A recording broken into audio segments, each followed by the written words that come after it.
নমস্কার বন্ধুরা, কেমন আছো তোমরা? জয়ীর সংসারের একটি নতুন ব্লগে তোমাদের স্বাগতম। আশা করি তোমরা ভালো আছো, আমিও খুব ভালো আছি। এখন সকালবেলা গরম চা এক কাপ হাতে নিয়ে তোমাদের সঙ্গে কথা বলতে এসেছি। বেশ আরাম করে চাটা খানিকক্ষণ খেলাম। শীতের সকালে এরকম গরম চা না হলে যেন শীত ছাড়তে চায় না। তারপরে চলে এসেছি কিচেনে। সকাল সকাল আজকে রান্নাটা সেরে নেব। এখন আমি যেটা রান্না করছি সেটা হচ্ছে ভোলা মাছ। ডিপ ফ্রিজ থেকে অনেকক্ষণ আগে বের করে রাখা হয়েছিল, নাহলে শীতের সময় আবার বরফ কাটতে অনেকটা সময় লাগে। তো মাছগুলোকে আমি এক এক করে ভেজে নিলাম। আজকে মাছটা একটু ইচ্ছা আছে সর্ষে পোস্ত দিয়ে আর ক্যাপসিকাম ধনেপাতা দিয়ে বানাবো। ধনেপাতা আর ক্যাপসিকাম দিলে মাছের ঝালটার খুব সুন্দর একটা টেস্ট হয়। তাই ক্যাপসিকামটা বসে বসে কেটে নিচ্ছি। ক্যাপসিকাম কাটা হয়ে গেলেই ওদিকে মিক্সিতে পেস্টটা বানিয়ে নেব। রান্না করতে খুব কম সময় লাগলে খেতে কিন্তু অসাধারণ লাগে। এই মাছটা শীতকালে খেতে বেশ ভালো লাগে, ভোলা মাছ। আর এতে কাটা নেই বলে আমার মেয়েরও খেতে কোনো অসুবিধা হবে না। তাই এখন ক্যাপসিকামটা কেটে নিচ্ছি। খুব বেশি আবার দেব না, কারণ পরিমাণে আবার অতিরিক্ত হয়ে গেলে ভালো লাগবে না। তাই একটু স্মেল আসার মতন করে হালকা করেই দিয়ে দেবো। আগে ক্যাপসিকামটাকে একটু ভালো করে ভেজে নেব। আর পেস্টটার মধ্যেই আমি টমেটোটা দিয়ে একদম পেস্টটা বানিয়ে নেব। সর্ষে পোস্ত, একটু সাদা সর্ষে দেব, একটু কালো সর্ষে দেব, আর পোস্ত দেব, আর তার মধ্যে টমেটোটা দিয়ে পেস্ট করে নেব। তবে আমি মিক্সিতে যখন পেস্টটা বানাই আগেই কিন্তু জল দিই না, আগে একটু গ্রাইন্ড করে নিয়ে তারপর জল দিই। তাহলে দেখবে এইভাবে করে পেস্টটা বেশ স্মুথ হয় আর ভালো হয়। তো এখন আমার কথা বলতে বলতে ক্যাপসিকামটা কেটে নেওয়া হয়ে গেল। শীতকালের এই একটা প্রচুর সুবিধা, ভালো ভালো সবজি পাওয়া যায় আর ভালোভাবে মনের মতন করে রান্না করা যায়। ক্যাপসিকাম কেটে নিয়ে এবার আমি রান্নাটা করে ফেলবো।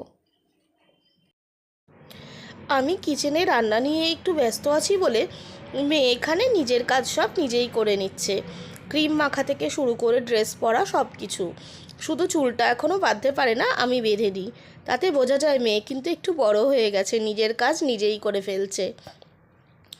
আজকে স্কুলে কোনো বই খাতা নিয়ে যেতে হবে না।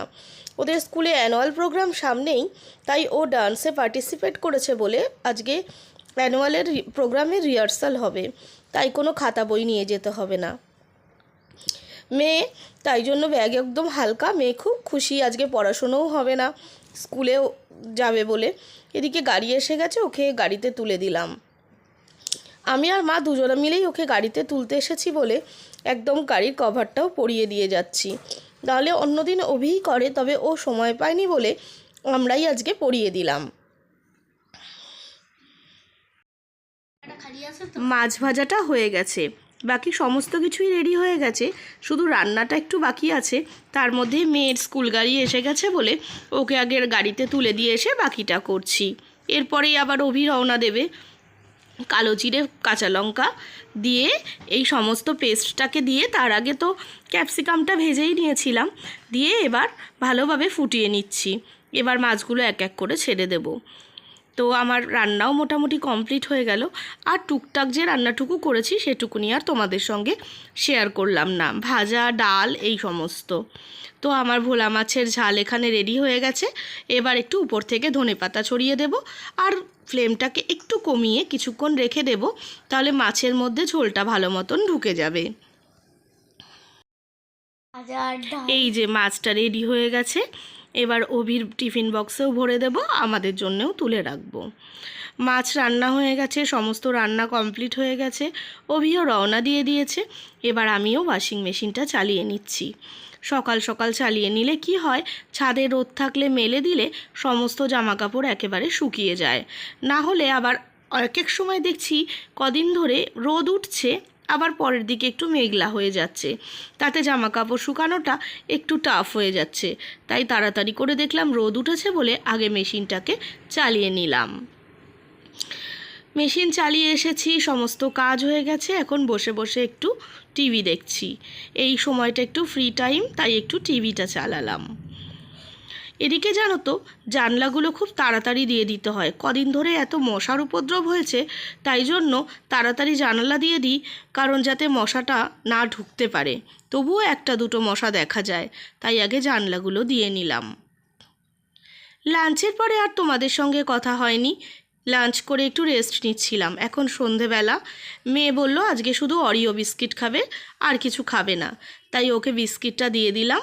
এখন ওকে এবার পড়াতে বসাবো, আর এদিকে আমরা একটু চা খাবো।